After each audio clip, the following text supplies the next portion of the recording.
animals hibernate? Usually during winter. It is quite cold and the food is scarce. Hence, in order to survive during winter, many animals snuggle up in burrows, caves, tree trunks, etc. and remain inactive as if they are in a deep sleep. This state of inactivity is called hibernation, and the animals which hibernate, such as bears, bats, groundhogs, ground squirrels, etc. are called hibernators. Now, during hibernation, many changes take place in their bodies. For example, their heartbeat and breathing rates slow down. Their body temperature goes way down. Also, many animals don't even eat or drink. Instead, they eat a lot before hibernating and store the food in their bodies in the form of fat. Then, while hibernating, the hibernators use the stored fat to keep themselves alive in the winter.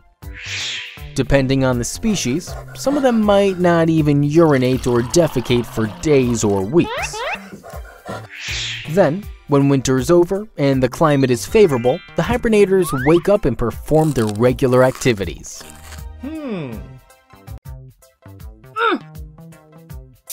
Why does hot air balloon float?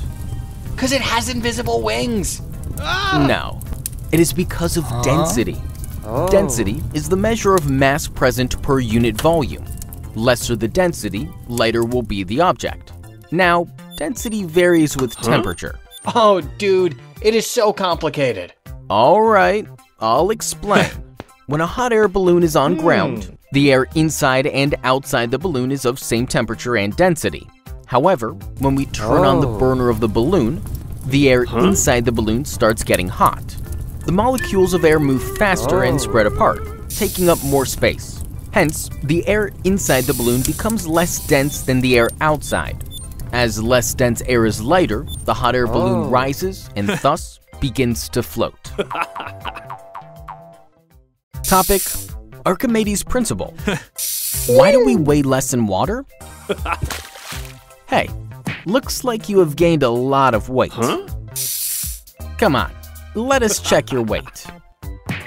You weigh 132 pounds.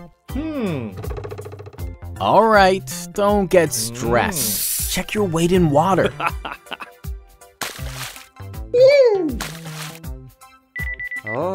Look, it is much lesser. Do you know why you weighed less in water? The answer to this is based on Archimedes' principle. Not that principle.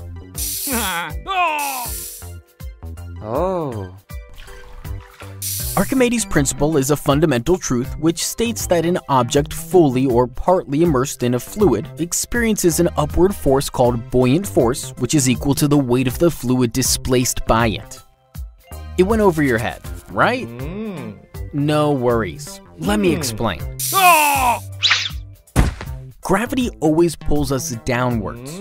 Hence, the weight of our body always acts downwards, whether we are on ground or in water. However, according to Archimedes' principle, when we are in water, we experience an upward force. That is, buoyant force, which is equal to the weight of water displaced by us. This upward force cancels a portion of our weight, causing us to weigh less in water.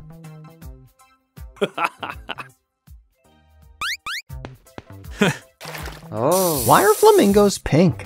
Wait, I'll explain. A baby flamingo is not pink. It is actually born with gray feathers. So does it spray paint itself with pink color? No. Flamingos get their pink or orange color from their food, which is mainly algae and shrimps.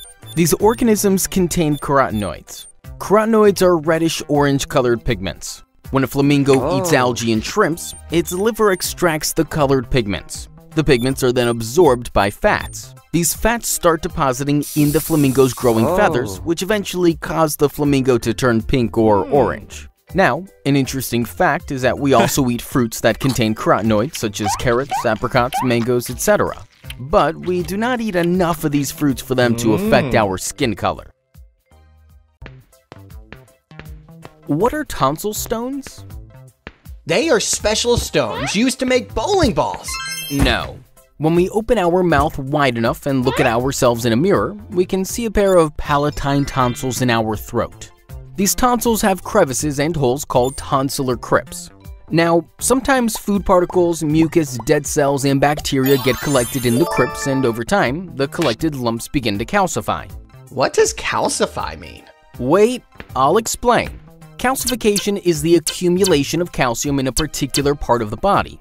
Usually, this happens for the formation of bones and teeth. However, sometimes, the collected lumps in the crypts also start calcifying. They turn into hard structures of calcium and other compounds, thus forming tonsil stones or tonsilloliths.